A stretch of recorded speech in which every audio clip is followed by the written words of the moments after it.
नमस्कार मंडळी, माझ्या मिनी व्लॉगमध्ये तुमच्या सर्वांचं पुन्हा एकदा स्वागत आहे. तर आज रेसिपी शेअर करते दही वडे. त्यासाठी मी 3 वाटी उडदाची डाळ आणि 1 वाटी मुगाची डाळ 4 तास भिजत ठेवली. मिश्रण वाटून घेतलं, त्यामध्ये मीठ टाकलं.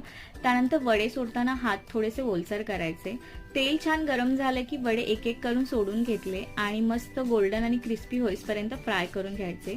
त्यानंतर दुसऱ्या भांड्यामध्ये मी थंड पाणी घेतलंय आणि मीठ आणि हिंग ऍड करायचं आणि त्यानंतर हे फ्राय केलेले वडे एक एक करून त्या पाण्यामध्ये भिजत ठेवायचे, निदान 10 मिनिटं तरी.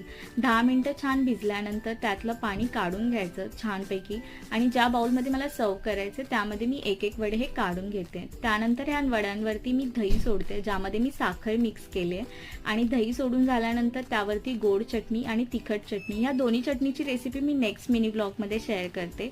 आणि चटणी सोडून झाल्यानंतर थोडंसं चाट मसालाने स्प्रिंकल करायचं. तर ही अशी सिंपल दहीवड्याची रेसिपी कशी वाटली नक्की सांगा.